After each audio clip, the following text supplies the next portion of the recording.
The history of the world is often written in the ink of inevitability.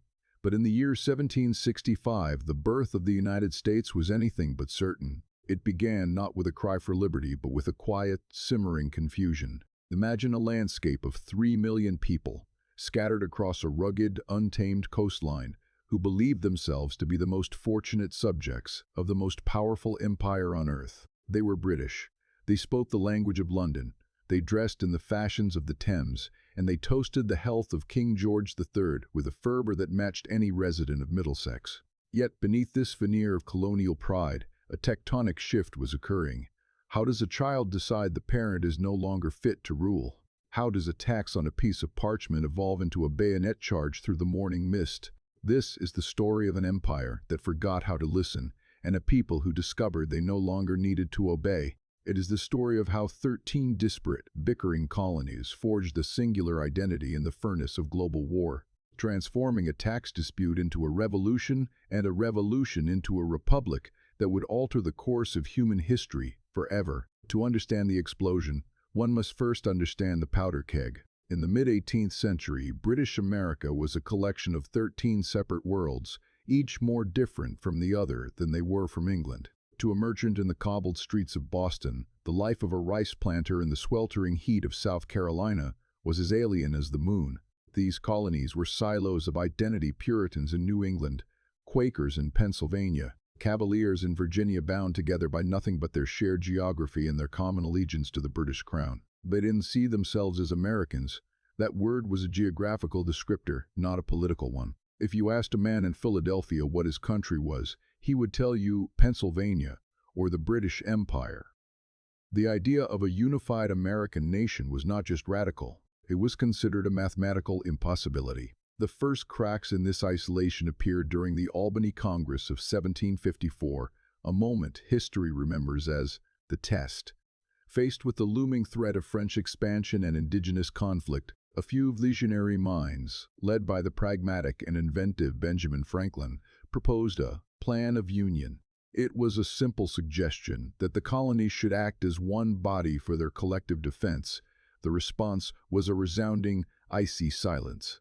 The colonies were too jealous of their own power, too suspicious of their neighbors, and too comfortable in their separate identities to even consider the notion of a central authority. The Albany Plan died in a cradle of apathy, proving that, while the colonies were British, they were certainly not united. Yet, for all their bickering, the colonists enjoyed what many historians call the best life in the world.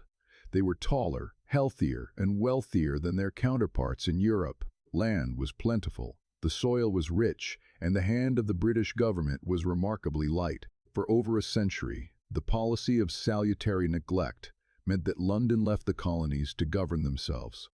They had their own legislatures, their own taxes, and their own courts. They were the pampered children of an empire that was too busy fighting wars in Europe to bother with the minutiae of colonial life. It was a golden age of autonomy, a period where the seeds of self-governance were planted in the fertile soil of neglect. But the sun was setting on this era of peace. A great storm was gathering across the Atlantic, born from a victory so total that it threatened to bankrupt the very empire it had saved. The 7 Years' War, known in the colonies as the French and Indian War, ended in 1763 with a British triumph that reshaped the map of the globe. France was expelled from North America, and Britain stood as the undisputed master of the continent.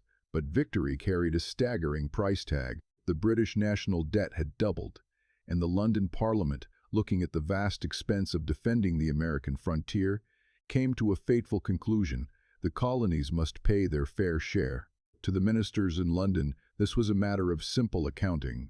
To the colonists, who had bled and died alongside British regulars to win that land, it felt like a betrayal. The era of neglect was over. The era of intervention had begun. The king's ministers reached for a tool that would spark a fire they could never extinguish: the Stamp Act of 1765. The year 1763 was supposed to be a season of celebration, a moment when the British flag flew over a continent purged of French influence. But the peace of 1763 brought with it the Proclamation Line, a digital-like boundary drawn across the Appalachian Mountains that forbade the colonists from settling the very lands they had just fought to win. to the frontiersmen and the land speculators, this was the first bitter taste of a new restrictive reality. London saw a need to manage a fragile peace with indigenous tribes. The Americans saw a cage. This tension set the stage for the Stamp Act of 1765, a piece of legislation that changed the nature of the colonial relationship forever. Unlike previous trade duties, the Stamp Act was an internal tax, a direct reach into the pockets of every lawyer, merchant, and printer in the colonies. Every newspaper, every legal document, even every deck of playing cards now required a government stamp. It was a tactical blunder of historic proportions. By taxing paper, the British Parliament had inadvertently united the two most vocal groups in America, the lawyers and the journalists. The outcry was instantaneous and visceral. No taxation without representation became more than a slogan. It became a constitutional battle cry. In the taverns of Boston and the halls of the Virginia House of Burgesses, men like Patrick Henry began to speak of natural rights and the ancient liberties of Englishmen.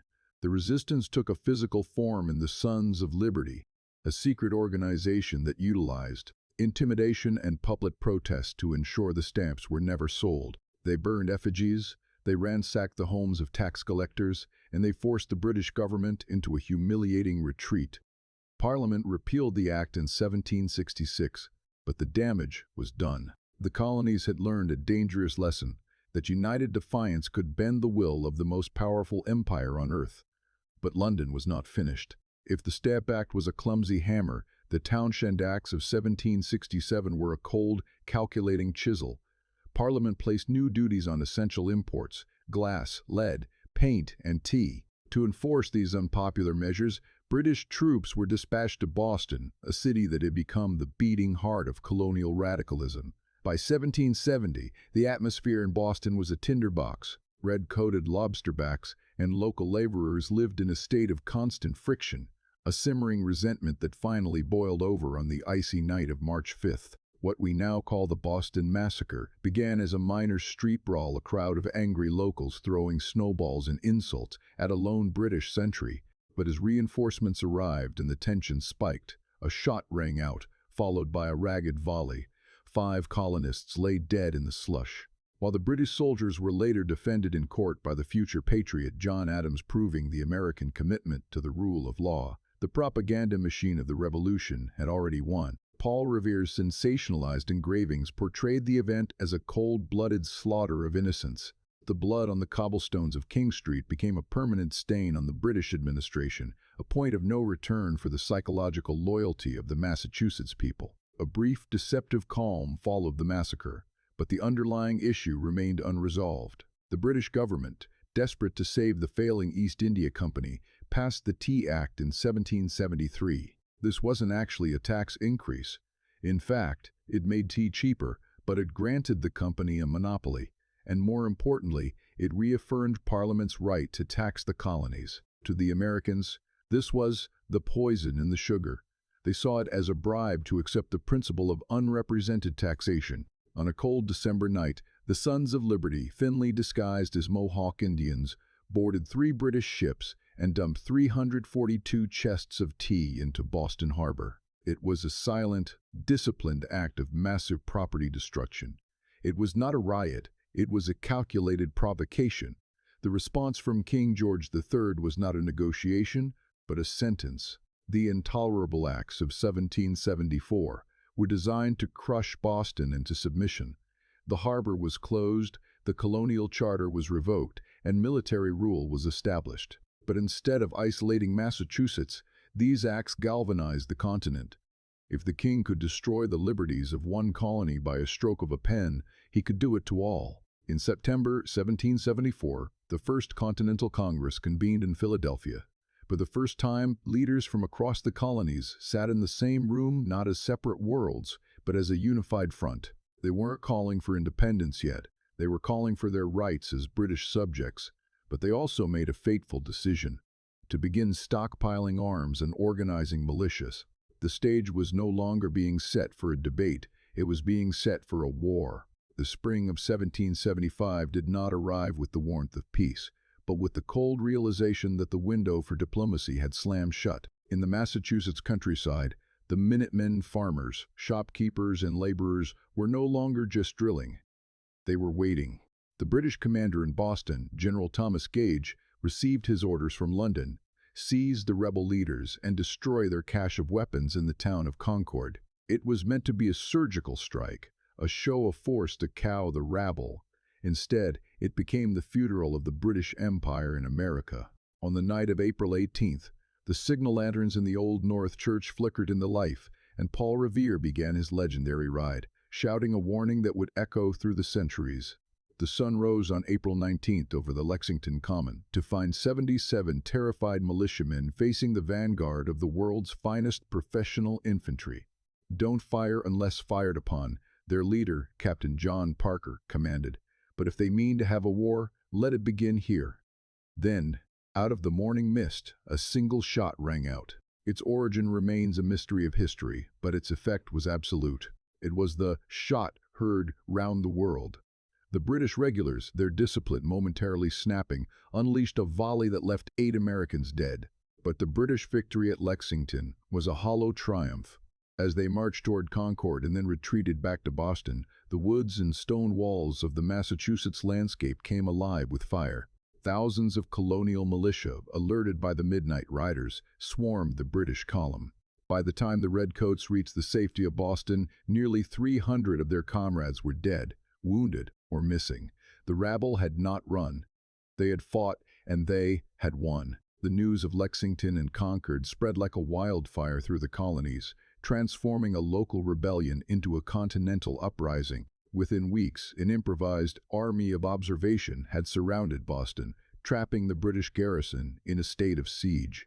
But the most significant event was occurring in Philadelphia, where the Second Continental Congress convened in May. This was no longer a meeting of aggrieved subjects. It was the de facto government of a nation in waiting. The delegates faced a staggering task.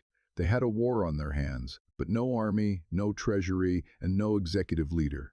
Before they could even organize, the war demanded their attention. In June, the British attempted to break the siege of Boston by seizing the high ground of Charlestown. The resulting Battle of Bunker Hill, fought mostly on Breed's Hill, was a bloodbath that shattered any remaining British illusions of an easy victory. The American defenders, low on gunpowder but high on resolve, held their fire until they could see the whites of the eyes of the advancing redcoats. 2 waves of British elite infantry were mowed down in rows. While the British eventually took the hill on the 3rd charge after the Americans ran out of ammunition, the cost was staggering. Over 1,000 British casualties, nearly half of the attacking force, lay on the slopes.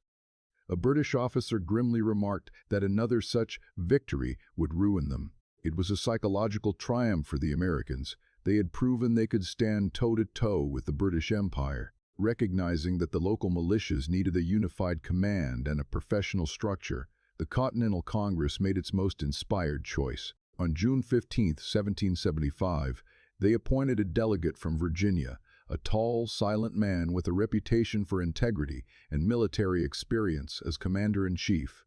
George Washington did not seek the position. In fact, he told his wife he feared his reputation would fall within months. But Washington understood something. The others did not. This war would not be won by a single battle, but by the sheer endurance of an army and the legitimacy of its cause. When Washington arrived in Cambridge to take command of the Continental Army in July, he found not a military force, but a chaotic armed mob. The men were filthy, the officers were elected by their own troops, and there was no sense of discipline. Washington spent the winter of 1775 to 1776 doing the impossible, building an army from scratch while maintaining a siege with almost no heavy artillery. The turning point came from an unlikely source, a former bookseller named Henry Knox, who dragged 59 massive cannons captured from Fort Ticonderoga over 300 miles of frozen mountains and rivers. In March 1776, Washington placed these guns on Dorchester Heights, overlooking Boston. The British, realizing their fleet was now sitting ducks, were forced to evacuate. On March 17th, the British sailed away from Boston, never to return. The first year of the war ended with a stunning American victory, but the greatest challenge and the true test of their identity was just beginning. By the dawn of 1776, the colonies were caught in a strange, violent limbo. They were fighting a war against the king's troops, yet they were still technically praying for the king's health. This was the year of the Great Divide, a time when every man and woman had to look into their own soul and decide where their ultimate loyalty lay. It was a civil war as much as a revolution. On one side stood the Loyalists, or Tories, who believed that breaking from the crown was a sin against the natural order and a recipe for bloody anarchy. On the other stood the Patriots, fueled by a growing sense that their British identity had become a cage. The catalyst that finally shattered the remaining ties of affection was not a bullet, but a pamphlet. Thomas Paine's Common Sense arrived in January like a thunderclap, stripping away the mystery of monarchy with brutal, plain-spoken logic. Paine argued that it was absurd for a continent to be governed by an island, and that George III was not a father of his people, but the royal brood of Great Britain. The momentum for total separation became an unstoppable tide. In Philadelphia, the Second Continental Congress realized that to gain foreign allies and to formalize their government, they had to declare what they already were in practice: independent. A committee was formed, but the heavy lifting fell to a young, scholarly Virginian named Thomas Jefferson. Working in a hot upstairs room, Jefferson drafted a document that would become the most important secular text in human history. The Declaration of Independence was not just a list of grievances against a king, it was a manifesto for a new kind of human existence. When it declared that all men are created equal and endowed with inalienable rights, it threw a gauntlet at the feet of every throne on earth.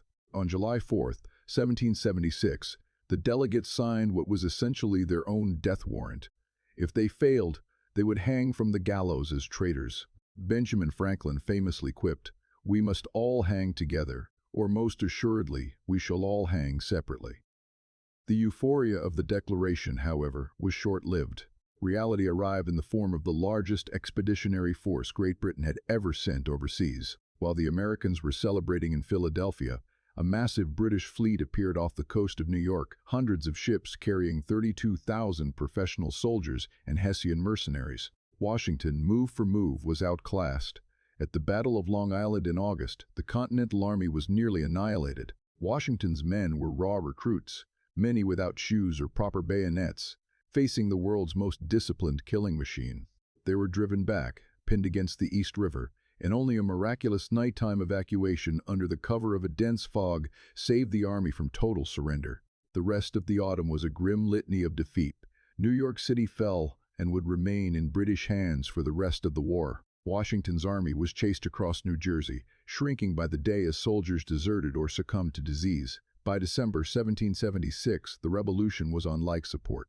The Sunshine Patriots had gone home. The army was reduced to a mere few thousand ragged souls, huddled on the Pennsylvania side of the Delaware River, shivering in the winter wind. The British, convinced the rebellion was effectively over, went into winter quarters. Thomas Paine, now traveling with the retreating army, wrote the words that capture the desperation of the hour. "These are the times that try men's souls." Washington knew that if he did not strike a blow before the end of the year, the revolution would vanish like smoke in the wind. He needed a miracle, and since none was provided by heaven, he decided to create one himself. On the night of Christmas 1776, Washington made one of the most daring gambles in military history. In the middle of a nor'easter, with the river choked by ice floes, he led 2,400 men across the Delaware. The conditions were so brutal that 2 soldiers froze to death during the march. Their target was the Hessian garrison at Trenton. At dawn, the Americans caught the professional soldiers completely by surprise. In a sharp 20-minute battle, Washington captured nearly 1,000 Hessians without losing a single man in combat. This was followed days later by another victory at Princeton. In the span of a week, Washington had snatched the revolution from the jaws of certain death. He hadn't just won 2 small battles. He had won the psychological war. The American spirit was reborn. The fire of 1776 had not been extinguished, it had been tempered into steel. The miracle at Trenton had saved the cause, but the British Empire remained an apex predator, and in 1777 it launched a grand strategy designed to end the war in a single stroke. The plan was elegant on paper, a 3-pronged assault to seize the Hudson River Valley, cutting the colonies in two, and isolating the radical heart of New England from the rest of the continent. General John Burgoyne, a man of high fashion and higher ambition known as Gentleman Johnny, began a slow, lumbering march south from Canada with a massive train of artillery and supplies. But the American wilderness was not the manicured battlefields of Europe. The dense forests of upstate New York became a green trap. American forces felled trees that blocked the paths and picked off British officers from the shadows. By the time Burgoyne reached Saratoga, he was exhausted, undersupplied, and surrounded by a swarming hornet's nest of American militia and Continental regulars. In October 1777, after 2 weeks of desperate fighting, an entire British army was forced to lay down its arms. It was a global earthquake. The victory at Saratoga accomplished what no diplomat could.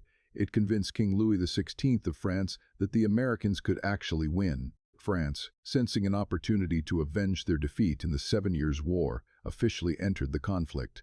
This was the moment the American Revolution became a world war. Now, Britain had to worry about defending London, the Caribbean, and India. The American theater was no longer their only concern, but while the halls of Versailles celebrated, the Continental Army was entering its darkest hour. Washington led his men into winter quarters at Valley Forge, Pennsylvania. It was a place of misery that tested the very limits of human endurance. There were no grand battles here, only the slow, grinding war against hunger, disease, and the elements. 2,000 men died from typhus, pneumonia, and malnutrition. Soldiers stood guard in the snow with no shoes, their feet wrapped in blood-soaked rags. Yet, in this crucible, the army did not break. It transformed. Under the tireless drilling of a Prussian volunteer, Baron von Steuben, the ragged volunteers learned the art of professional warfare. They emerged from the winter of 1778 not as a militia, but as a disciplined, European-style fighting force. The first test of this new army came in June 1778 at the Battle of Monmouth. In the blistering summer heat, the Continentals stood toe-to-toe with the British regulars in a massive conventional engagement. For the first time, the American lines did not shatter under a British bayonet charge. They held. They maneuvered. They fought the British to a standstill. While the battle was technically a draw, it proved that Valley Forge had forged a weapon that could finally match the king's finest. The war in the North had reached a stalemate. The British, frustrated by their inability to crush Washington's ghost army, turned their eyes toward a new theater, the South. The British Southern strategy was based on a gamble that the Carolinas and Georgia were teeming with secret loyalists waiting for the king's protection. At first, the gamble seemed to pay off. Savannah fell, followed by the catastrophic surrender of an entire American army at Charleston. The South became a landscape of brutal, fratricidal warfare, neighbor against neighbor, patriot against Tory, in a cycle of partisan violence that felt more like a blood feud than a revolution. But the British had underestimated the resilience of the southern interior. Under the brilliant leadership of Nathanael Greene, the Americans fought a war of exhaustion. Greene famously said, "We fight, get beat, rise, and fight again." He led the British commander, Lord Cornwallis, on a wild chase through the swamps and forests, stretching British supply lines to the breaking point. At the Battle of Cowpens, the American Daniel Morgan executed a tactical masterpiece, encircling and destroying an elite British force. By the time Cornwallis reached Virginia in 1781, his army was battered, bloodied, and desperate for a seaside port where the British Navy could resupply them. He chose a small tobacco port called Yorktown. It was his final mistake.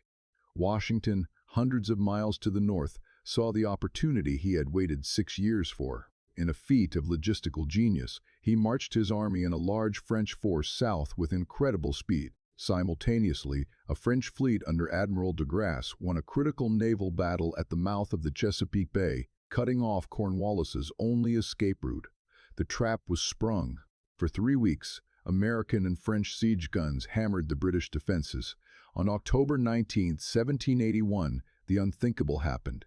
Lord Cornwallis surrendered his entire army of 8,000 men as the British marched out to lay down their arms. Their band reportedly played a tune called "The World Turned Upside Down." They were right.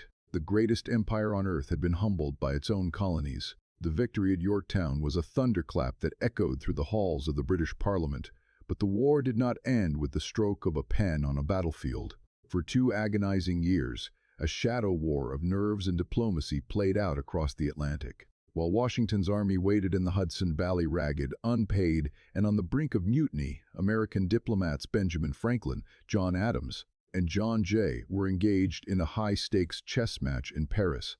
They were caught between a humiliated Britain and a France that wanted to keep the new nation weak and dependent. In a masterclass of diplomacy, the Americans bypassed their allies and negotiated directly with London. The resulting Treaty of Paris in 1783 was a diplomatic triumph that exceeded the wildest dreams of the Continental Congress. Britain not only recognized American independence, but ceded a vast empire of land stretching from the Atlantic to the Mississippi River. The colonies had gone into the war as 13 coastal outposts. They emerged as a continental power. With the peace signed, the world held its breath for what would happen next. History was littered with the corpses of republics that had devolved into military dictatorships. Julius Caesar, Oliver Cromwell, Napoleon. The script was always the same. The victorious general seizes the crown. Washington held all the cards. His officers, furious at a Congress that refused to pay their pensions, had already suggested he become King George I of America. But Washington understood that the revolution was not about replacing one tyrant with another. On December 23, 1783, in a crowded chamber in Annapolis, Maryland, George Washington performed the most radical act of his life. He resigned his commission. He handed his sword back to the civil authorities and walked away to his farm at Mount Vernon. When King George III heard of this, he remarked, "If he does that, he will be the greatest man in the world." By surrendering power, Washington ensured that the American experiment would be a republic of laws, not of men. However, the United States of 1783 was united in name only. The new nation was governed by the Articles of Confederation, a document born of the fear of central authority. It was a league of friendship so weak it couldn't tax, couldn't regulate trade, and couldn't even maintain an army. By 1786, the country was unraveling. States were engaging in trade wars. The currency was worthless, and in Massachusetts, a debt-ridden farmer named Daniel Shays led an armed rebellion that sent a shiver of fear through the young republic's leadership. The revolution had won the war, but it was losing the peace. It became clear that unless the 13 separate worlds became one sovereign nation, they would be swallowed by the predatory empires of Europe. In the sweltering summer of 1787, 55 delegates gathered in Philadelphia for what was billed as a meeting to revise the Articles. Instead, they staged a second revolution, a legal one.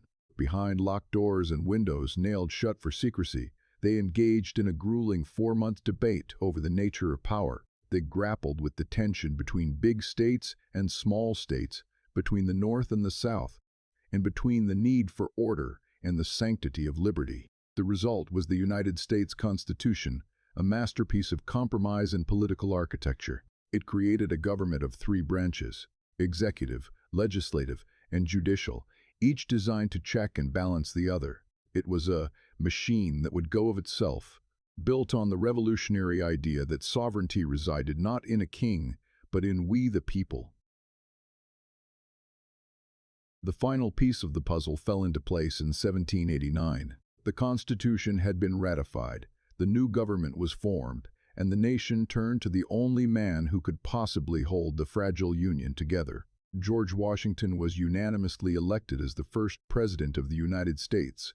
His inauguration in New York City was not the coronation of a king, but the beginning of a presidency. The tax dispute had become a war, the war had become a nation, and the nation had become a republic. The American Revolution was not just a change in government. It was a fundamental shift in the human story, a moment when a people decided that they were the masters of their own destiny. The journey from the Stamp Act to the Constitution had been a long, bloody, and improbable one.